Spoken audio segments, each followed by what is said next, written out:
So the way that I see things is that we start with observation. Our first level of training has to be a refining of mechanical skills and some perceptual skills. Essentially, observation, the goal of this level, is to get your hand to be able to produce the things that your brain perceives.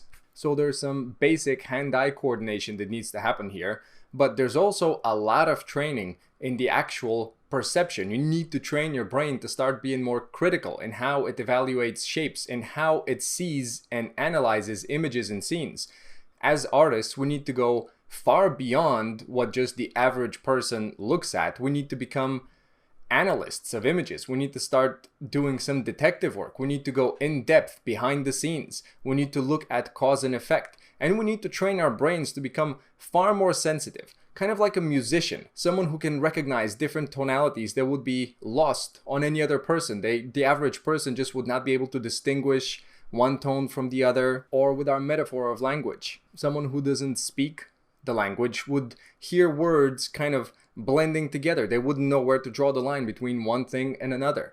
So with our first level of observation, we are developing mechanical skills and we are beginning to develop perceptual skills. And beyond that, this is just our first level of really getting to engage with art in a more of a training manner, not just casually engaging with it, not just drawing here and there. This is kind of how an amateur would approach something. They would, let's say, if it's going to the gym, they may go here and there.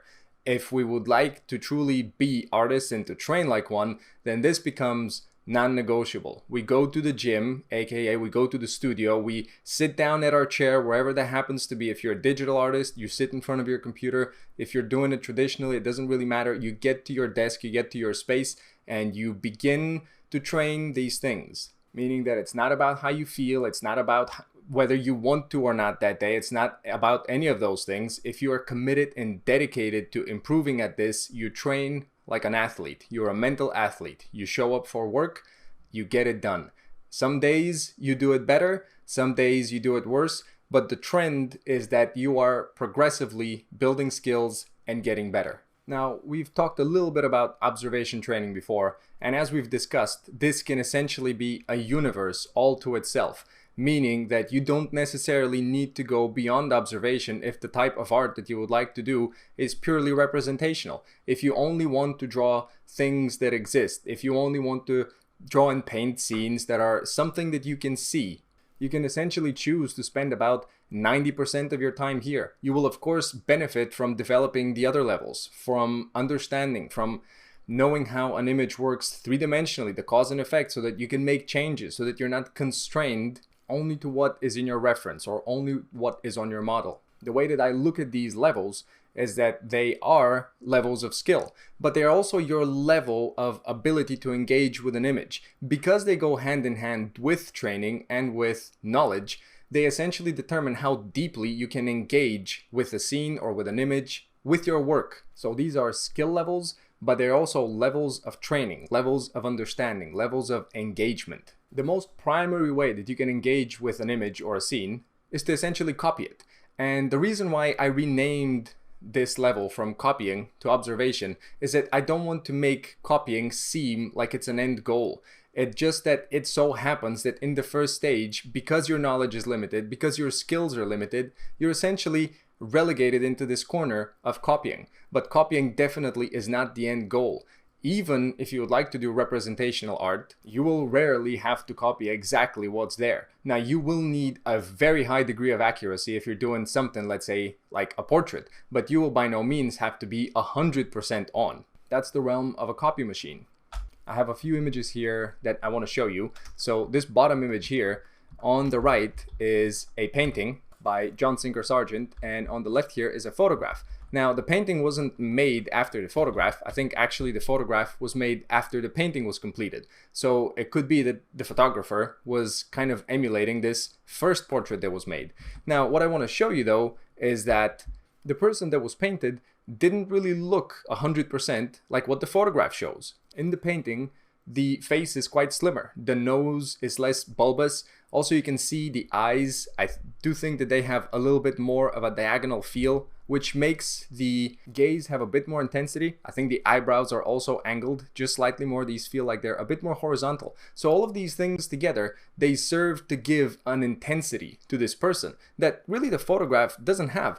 Now, whether it's a photograph or a painting, both of these people are artists. They are trying to show something about this person. They're trying to reveal their character. So it's very likely that this person has an intense side, and then they also have a more peaceful, a more calmer side to their demeanor. So it's highly likely that both of these are very deliberate choices. But nonetheless though, the painting definitely has taken some liberties with the shapes, with the accuracy, with the observation of what the sitter had. There's been quite a lot of design that has happened in this image. There's been a lot of deliberate choices by the artist. They didn't just copy everything. So even if, let's say, your goal is to make portraits, to make highly sophisticated, highly realistic images, you will not have to be 100%. And if you were 100%, then perhaps you're getting a little bit too overly focused on the technical and not on the creative. Just because if you have to get everything right, it's an incredibly laborious process. And not only that, but people throughout the ages have come up with all kinds of devices to really eliminate this issue, because technical accuracy is so difficult. There would be camera obscura, which is essentially an entire room that people would walk into with a hole in the wall, and it would project an image from the outside onto the facing wall. So it's kind of like walking into a giant camera and tracing the image that gets projected on the wall. They would have grids and all kinds of mechanical devices where the artist would stand always in the same spot looking through this grid and through this viewfinder, and that serves to give a higher technical accuracy. So people have been trying to come up with ways to draw technically correctly because it's so difficult, which is why I'm stressing this, because accuracy by itself and observation, developing this, could be a universe all to itself. Depending on what you want to be doing ultimately, this will determine how much time you would like to spend here. Someone who is more geared, let's say, toward design, and they would like to learn more about stylizing shape and creating things, they don't really have to stick to things very closely. But it's absolutely crucial that they develop their accuracy enough so that they can look at a shape, look at a volume, assess its proportion, be able to see how it's different to something else. So develop their perceptual skills very highly. They need to be able to look at things, assess them very quickly, and make modifications to them. And with a representational artist, it's a bit more obvious. They need to look at shape. They need to be able to assess what makes something look the way that it does and be able to translate that faithfully. They need to have a very highly trained, very highly developed sensibility to shape, to accuracy, to putting things in the correct place with the correct orientation and with the correct spacing in between objects, which becomes a very highly complicated issue when you have multiple shapes, and especially when they need to be in a very tight configuration like in a face or a figure. Here's another image, this time by Norman Rockwell, and you can see the photographic reference here on the left and the final image here on the right, and you can see just how much of it was changed. He staged the photograph and he got the models, he had the idea for everything, so there definitely is a very large degree of similarity between the photo and the painting, but at the same time, the painting is very highly designed. You can see how much more expressive the characters are. Look at this cheeky expression of this lady, right? Look at her looking at the husband here. Look at what's happened. Just read the story in between those two. And this doesn't exist in the photograph. They're just, I don't know if a face could even be this pliable unless it's Jim Carrey or someone like that. I don't know if you can bend your face to be so expressive and so perfectly staged. And apart from just the figures, there's also, if you look at, for instance, the proportion of the hat, look at how much bigger the hat is over here. It's kind of like, look at this very large man and look at this tiny, fiery little lady and what she's done to him. And not only that, but she's holding his hat, and look at how big it is in her hands, right? Everything about this is storytelling. And even to minor details, like look at this jacket and how it's just a little bit of a larger proportion of a shape when it sits on the man's lap. And look at it here, when it's a little bit smaller. It doesn't really take up as much space. It's just a design choice to emphasize and to subordinate different things. And a quick look at a landscape image as well. On the left is a photograph, and on the right here again is a painting. And I only just threw that in there because a lot of the things that we've been looking at today have been characters and they have been related to the figure in some way, but absolutely everything that we talk about, really it transcends subject matter. Really the subject matter is secondary because everything is made up of structure, of volumes put together, different configurations of volume. it really doesn't matter at the end what the particular subject matter is. It matters to us as storytellers, but in terms of just picture making, it really doesn't matter. It all comes down to volumes, shapes, lines, these things that we already looked at today. So let's talk a little bit more about observation, and in particular about the development of mechanical skills and perceptual skills. And we mentioned that these are meant to be a kind of a linear progression, that you go from one level that's easier and then you will be using those same skills in the next level. That's why we have these dots, right? So that's why these skills correspond, because each and every next level will require that you have trained the previous level. And if we look at observation, for instance, in what we have here, we have basic hand control. So we're going to be doing things like lines. We need to reach at least some sort of dependability with our use of tools. When we were looking at some of my earlier work and the way that it was made, just the craftsmanship of it was just too poor for it to be usable. Meaning that if my line quality is so poor, if it's so difficult for me to make the smallest of shapes, then really how am I supposed to then grapple with the harder problems of, let's say, perspective, of construction, of thinking about a third dimension of space? All of these images that I've been doing here, they essentially only are dealing with width and height. We just have an XY axis. So each and every one of these shapes is essentially just a flat shape. And all that's required is just to get the proportion of it, how wide to how tall the shape is. That's it. But when you move on to the next level, when we get to understanding and we start talking about perspective, things compound very, very quickly. When you add the third dimension into the mix, the Z-axis now, so instead of just X, Y, now there's Z. So it's not just getting things right horizontally and vertically. Now you have to get things also going in space. They need to be going away or towards you. This would massively compound the amount of information that we need to get correctly, and also the amount of problems that we're going to have to deal with. Here's some more work that essentially, when your line quality isn't there, when you're still struggling with the technicals so much that it sabotages the next level, this is essentially what happens. At this stage, I do have some sort of understanding of perspective because I've been able to construct this, but you can just see by the amount of lines that are here, you can't really understand what in the world is going on. It's just not clean enough. It's just not usable, really. As artists, as people who are drawing and painting, we're communicating visual ideas to other people. If our ideas are completely muddled and if we can barely understand them ourselves, the people who are making them, then when we serve this to a stranger and they're supposed to understand what in the world is going on, they'll have less of an idea of what we've had when we were making it, and they'll also have less of an engagement with it. They have less time, less incentive to look at it. So why in the world would they spend time on this thing that they don't understand, that is poorly made, and essentially it just looks like someone didn't spend enough time on it? So when we're in the observation level, there are just a certain amount of skills that we need to train. We need to develop the basic hand control. We need to get more familiar with drawing lines. We need to be more accurate with these. Not just for the sake of being accurate, but for the sake of being able to convey clear visual messages to other people, visual ideas.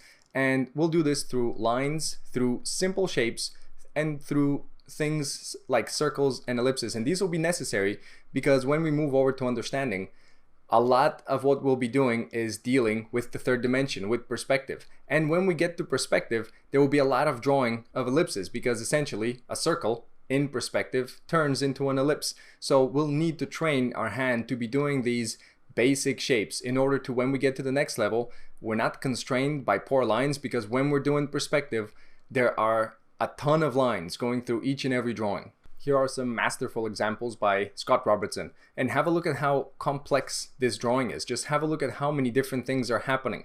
All the amount of different volumes, the complexity of all these things that are coming together.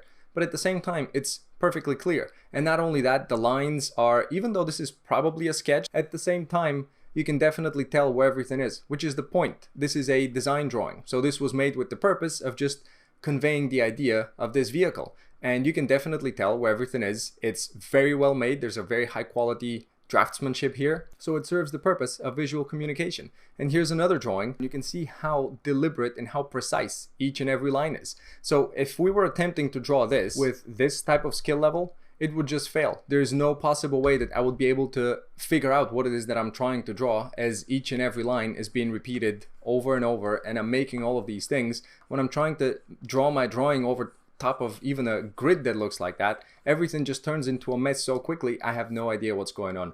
So that's why there are just certain mechanical things that we need to work on first, get them to a high enough level before we can move on to the higher concepts that we normally want to engage with. So you can see this drawing. This is about a year later after I've started. So I've had to spend some time studying perspective. I've definitely spent some time in mechanical training, in perceptual training. So you can see the lines are still, I'm struggling as I'm doing these, and I'll probably always struggle. You know, this is always something difficult, and you always have to pay attention and try to do things cleaner and do things over, etc. But at this stage, I at least had enough mechanical accuracy to be able to then draw something that's more complex. But if I'd attempted it with my previous skill level, really I would have just kept doing the same thing as this over and over again until my mechanical accuracy was a little bit more developed. So another thing we're after here in this level is accurate shape translation. What that means is that essentially we need to be able to look at a shape and assess it for its proportion. Look at it and being able to assess it for how tall versus how wide it is. Also looking at it for alignment. Is it a more horizontal shape? Is it a more diagonal shape? Is it more of a vertical shape? These are things that we need to start training our brain to be more discriminating with. People off the street, average people who have no artistic training, they will be very insensitive to subtle changes. So they will be able to see something that's completely vertical and something that's slightly off. These are primarily the things that we'll need to be training. So proportion, and this is, you can see the same shape, but with slightly varied proportions. So this is kind of the original shape, and then over here it's the same shape but a little bit more stretched out, so more horizontal, and this one is a more vertical iteration of this same shape. But you can see how differently they feel. You can see that this shape, when we stretch it and then when we stretch it vertically, it really morphs into quite the different feel. This is a more slower shape, this one here, and then this one is a more aggressive. It feels like it moves through space more. So later on, when you get to studying design, when you get to studying shape design, shape language especially, this is when you'll need to be engaged with these things more. But at the first level, it's just really being aware of the fact that shapes are some of the most important parts of vocabulary that we have as artists. We really need to be using them very, very well in a very deliberate manner. The less things you work with, the more highly developed that they need to be. Now you can see also alignment over here. So each and every shape will kind of have a main axis. You can see this one is a more horizontal axis for this shape. It just feels like it's going more horizontally. And then this shape is more of a diagonal axis. So this is a little bit more of a tilted shape. Beginning to train yourself to be more sensitive to these subtle changes, and not only of the entire shape, but obviously the shape itself is made up of these tiny little alignment changes. Each and every line that creates this entire shape has a slightly different alignment, which is why these things become crucial. So it's proportion, alignment, and relationships. If we can get these three correctly, then really observation training is pretty much complete. It will only just be the degree to which you need to practice it. And relationships is essentially the space in between shapes. So over here we have the shapes themselves, and we've been looking at them in terms of proportion and alignment. But when we also add relationships and we have the space in between the shapes, then we can truly pretty much represent anything as long as we consider it as a flat two-dimensional image. So if you've seen the types of drawing video that I've linked for you, and that is on YouTube, you'll hopefully be familiar, one, with this image, but also two, with the type of thinking that I'm going to talk about here. When we're doing observational drawing, observational painting, we're essentially engaging with an image, like we said, just with an XY relationship, just with a width and height relationship. So really we're not thinking about things in terms of cause and effect. We're not thinking about why things look a certain way. We don't really think about that. We can choose to interpret the image as just a series of flat shapes. For instance, this shape here, this shape over here, and then all of these other shapes in between. And if I have those shapes correctly drawn, and then if I fill them with the correct tone, so if I, let's say, have this mid-gray, this dark over here, and then this lighter gray, if I put these tones in these accurate shapes, then I will essentially have a pretty good representation, a pretty good copy of this image here. And the way that you can get these shapes, like we said, there's many different mechanical devices you can use, but you can really think of things in terms of just X and Y, again, just width and height. Now, depending on how I choose to go about this, I can either have better, much better, or much poorer results. Meaning if I just choose to, let's say, just start anywhere and just make this one tiny shape and then go from the shape from there. And if I just go like this, instead of just doing big to small, instead of, let's say, establishing the entire head first and its proportion to this next neck shape, and then this proportion to then this stand that is the third shape, this third primary shape. So depending on my problem solving here, I can either probably end up making something too large. So if I just started with these little shapes, I would probably end up overemphasizing this here, and it will probably not be aligned correctly with everything else. So depending on the strategy that I choose here, I would end up getting different results. It would really be beyond the scope of what we're talking about today to also go in depth into all of these different things. But really my main point here is to just emphasize the importance of these shapes that we looked at before. And one of the primary key skills for this level is to train your brain to start looking at shapes and assess them more correctly, to be able to look at something and more accurately determine whether the width-height relationship is similar to what you've just drawn. So essentially making your brain more sensitive to shape language, to what different shapes look like, to their proportions, etc. Now you can see I've outlined some of these shapes here. So I've just basically outlined them and moved them over, and you can see that just by themselves they really are kind of meaningless. This shape doesn't really mean anything, and neither does this one. They can just be purely two-dimensional abstract shapes. But when we start putting them together, that's when your brain picks up on the pattern. So we're recreating a three-dimensional illusion through two-dimensional shapes, and that's the core of observational drawing and painting. You can see that when we put these together, now we're starting to create more of the structure of this actual object. And if we continued, if we created more of these shapes, we would essentially end up with the illusion of this three-dimensional object purely created through the use of two-dimensional shapes. Now I'll show you briefly the importance of these shapes, yet again, this time through poorly done images. And it's because you've seen good examples all along, but you'll see just how important these are when they're gotten wrong, and why I'm really hitting this as much as I am and trying to re-emphasize it over and over. So have a look at this very simple drawing that I have here on the left, and this was the original. So we talked about alignment, we talked about relationships, and we talked about proportion. So number one, just the most obvious thing that I have on this drawing here, just have a look at the relationship, meaning the negative shapes. Have a look at how my elephant, all of these shapes are just slightly wider. So in terms of XY relationships, again, I've made things just a little bit too wide. I've made just everything just a little bit wider, and as a result, the shapes have become a little bit slower. My elephant overall also has a different proportion. It's a little bit wider yet again. Not only that, but you can see that the head is a little bit bigger than the other. So these are potentially minor, and what I mean by that is that if, let's say, if I were to post this, if I were to just remove the reference, then, you know, this would be an acceptable drawing. But if my goal was to, let's say, have a particular aged elephant or something like that, if these things were important, I really just don't have enough command over the ability to produce shapes and to perceptually assess them, which is why I'm making all these tiny modifications, but I'm making them not consciously. So really, the goal of an artist is to consciously create a message and to communicate it visually to other people. But if I am just making mistakes, if I'm just altering things but without really thinking, and worse than that, without noticing, really, that's where the core of the issue is. If I'm not noticing that I'm changing things, really, then I'm at the mercy of what I end up having. And if I end up having a good drawing, it was purely by accident, not because of any virtue of me being a well-trained artist. So you can see that all of these negative shapes, all of these relationships as we call them, I have subtly changed them, and the proportions, I've changed those as well. Now alignment, you can see that I have this indication here. So my elephant overall just has a slightly more horizontal feel. It's more of a kind of slower, steadier shape. This elephant, it has a little bit of a diagonal slope. So it just, overall, it feels different. So if I say it feels different, and let's say you have no idea what I mean at this stage, later on, when you get to design, when you get to shape language and things like that, you will be spending more time into just understanding how particular shapes have a different, let's say, kinetic or visual expression. Some shapes feel as if they travel a bit faster,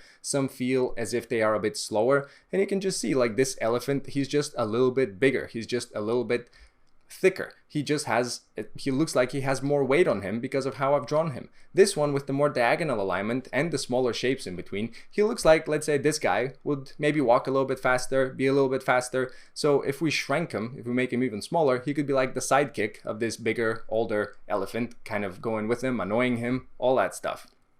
So he essentially has a different shape language that I've created unknowingly though. This is the point. Now you can see here, we talked earlier about trying to not compound the problems, trying to not have value and structure at the same time. So not really mixing light and drawing while we're still just training the drawing, because it's far more problems that we have to deal with now. So over here, not only am I getting some of the values off, but some of the edges I'm getting wrong here as well. These edges are far too soft, and these as well, and it's just far beyond my skill set at this level to try and draw something like this, to try and paint it, really is what I've been attempting here. And if we move on to this next image, you can see the initial attempt and just how difficult it was for me to get these things correctly, and I wasn't able to. If we zoom out, you should be able to see some of the discrepancies even better. So I would normally squish some of the proportions of shapes that are very important. You can see how the hair shape over here is it's just not wide enough. So essentially I've chopped off a portion of this lady's skull, which I'm sure she wouldn't be happy with. I've also kind of nudged her hair over, so I guess I've kind of given her a little bit of a bare scalp over here. So all of these things, all of these shapes that we have, all of these just light and dark patches that we have that we need to get correctly, all of these things, when they are not done very well, when they're not done very skillfully, when there isn't enough of a development, of a perceptual development to be able to notice that we're off, and also we just haven't trained our hand enough to be able to make the correct mark, we are making these modifications to structure. So I've changed her skull, I've changed her proportion. You can see she's a lot more beautiful in the photograph than she is in the painting. I'm not trying to pick on myself here, and I'm not trying to be hard on these drawings or anything like that. I'm just trying to critically assess and show you how I would have thought about these things if I could redo them now. I would spend far more time on less things and try to level them up more, rather than try and do too many things and fail at really most of them. And you can see again just this not getting proportions correct. So this is the same shape over here. I've moved it over, so I've essentially just shrunken his entire head, but at the same time I've not compensated by giving him a proportionally changed back of the head. So the result is that I've just essentially shrunken his entire head, and I've also shrunken the back of his skull. So I've chopped off the back of his skull, same as with the lady up top. So and you can see how my face shape is quite a bit smaller than this shape here. So I've really shrunken the head, but with no good reason. So I wasn't trying to emphasize proportions or anything like that. It was just purely not having enough skill to do this correctly. And not only that, but each and every shape kind of suffers as well. Like you can see the armor here, the shape is just a little bit more stunted. Like this is a more dynamic, more graceful shape. Mine is just a little bit stubbier, just a little bit smaller. And this happens with everything. You can see there's an elbow missing here, so there's a corner that I've kind of chopped off, and I've just made this more kind of sausage-like shape. So everything that was subtle about this, I've kind of missed. My goal with showing you all of these things is to just one more time emphasize the importance of doing things one thing at a time. So if I had to start this over, if I had to train myself in how to do things now, I would say instead of doing, because what you can see here, what I've consistently been doing is I've been trying to do more than I really should have. I essentially would have advised myself, and I probably would not have taken my advice at the time either, because I would have wanted to go and do more, to go above and beyond and all that stuff, so take on more than I should. That really, I feel like, is a mistake now, because really if you can do one thing correctly, you can do another thing correctly, and you can stack more things on top of that. But if you're doing everything incorrectly, even though you're doing a massive amount of work, you're not really doing yourself any favors. So I really would have advised myself, instead of all of these ambitious scenes and all of this stuff that I keep failing at, I would have probably just advised myself, you know what, dude, try and just get these shapes correctly. So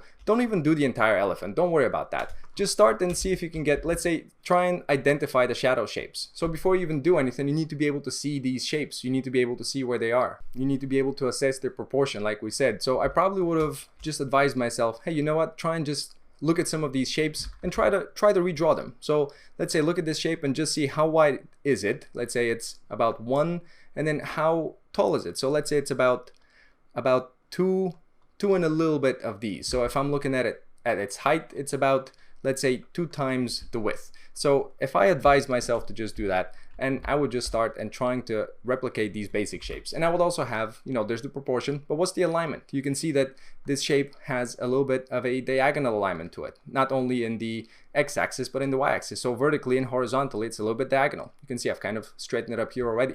So trying to train myself to just get the alignment. And the way that I would do it, I wouldn't even necessarily do the entire shape first. I might just practice the alignment and just go, okay, so it's going just vertically slightly tilted, and also in this direction as well. So this might be the first thing that I end up doing. Now on top of this skeleton, maybe I choose to just try and get the shape. And let's say I get it wrong. Let's say I do it a little bit too fatty than what it is. So let's say I do something like this. Cool, that's fine. Let's practice the alignment again.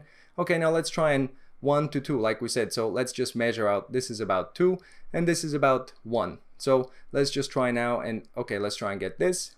Let's try and get this shape. And I'm just trying without panicking, without making a big deal out of this stuff. Just, okay, let's just practice some of these shapes. And when I've done it, okay, you know what? Let's just do it one more time. Let's make sure that this just wasn't an accident. And you can try different ways of doing it. You can try and just doing it the way that I'm doing it right now, which is kind of point to point. But really, you may require a bit more help. You may need to actually think of these things, like we said, 1 to 2. So first proportion, and you may need to do it like this in a kind of a more schematic type of drawing. And then after this is done, maybe then you go in and you refine some of the more subtle alignments, the more subtle orientation. So maybe you go and you kind of do several passes onto these things. Then I would advise myself to try and do some of these other shapes and try and do, let's say, the negative shapes. Essentially, I would be asking myself to train my accuracy, to train my observation. This is what I would be asking myself to do. I would be training it through individual shapes, through looking at proportion, looking at alignment, and looking at relationships, and just practicing those individually. So my main advice would have been to not do the entire thing. Don't get bogged down and compound the problems by doing too many things. Just do one thing. So over here we did shapes, but at the same time, if I had to start any of these images, I probably would have advised myself to not do anything like this. One, because portraits are quite difficult, but also the light source here is quite vague. The shapes that we rely on, especially as beginners, these are quite vague. I don't really have too many graphical shapes that I can get a hold of. So let's say I'll have the eyes, the nostrils, some of these more graphic shadow shapes, but really I don't have too many darks that I can rely on. And the reason why these darks are so important is that you can see, for instance, in this image from New Masters Academy, this is their reference that they have on their website, and it's essentially shot with artists in mind. You can see these shapes here, they essentially create the illusion of shading. So it gives me more clearly defined shapes to work with, so I can look at these and not have to wonder where exactly is this shape, where does it happen. You can see again, when we go back here, there really isn't a easy delineation to spot, where exactly does the head turn away here, where exactly does the light stop and the shadow begin. It's very hard to make these out. When you look at this photograph, for instance, this is very easy to see, very clear-cut shapes. So if we can replicate these shapes and just fill them in with a dark tone, we'll essentially get the illusion of shade. But since we're mostly focused here on just accuracy and observational training, it's just easier to work from images that have a clear-cut graphical quality. So that's why I recommend working, let's say, with the reference from New Masters Academy, because it's shot with artists in mind, or working from paintings. You can very clearly see in a painting just how much attention has been given to these very dark, very bold graphical shapes. And you can definitely use these as practice. You can take, again, not the entire head, you don't have to. So I will do the entire head only when I can, let's say, correctly do the eye, and then I can do the hair shape, and then I can do the nose, and I can do those in isolation. So I'll essentially rehearse the entire thing before I even try and put it together. If I can't do the individual parts, I have zero chance of getting the whole entire thing correctly. And even if I do, it will be an accident, essentially. I've gotten lucky with the image. What we're working on here is we're working on skill, we're working on competence. We're not trying to just get lucky with something and just, call it a day and run away and never do it again. We're trying to get so good that essentially we can work our way out of any problem. But to do that, we need to do the small steps. So I would have advised myself, hey dude, again, just try and do these basic shapes over here. So let's say try and just get the eye, and I would do the same procedure. I would look at alignment, I would look at exactly which way this shape is oriented in its major axis, I would look at the width to height relationship. So this is about 1 to 2. So it's about 2 times as wide as it is tall. So I would look at that and I would just try and replicate it. And again, I might just try and go point to point. So I might just do here and then I might go from here to here. So I might do something like this and then build out the rest of the shape and try and get it to be more characteristic of what it is. Or depending on skill level, there's many different approaches that you can take. You may have to use a little bit of mechanical help, so you may have to just look at these things to get the alignment if you're finding it difficult at the beginning, and you may be able to work a little bit more fluidly and just get things correctly kind of from the first place, which this is probably for more experienced artists. They would be able to work this way. For beginner artists, we really need as much help as we can get, and we need to go slowly, which is why we look at everything in isolation. We do things one at a time, and if we have to, we take it slowly and we break it down into steps and we refine the steps more and more, and we do one thing at a time. Just the eye, then just the nose. Those are enough problems to solve. If you can get one thing right, you can get the next thing right.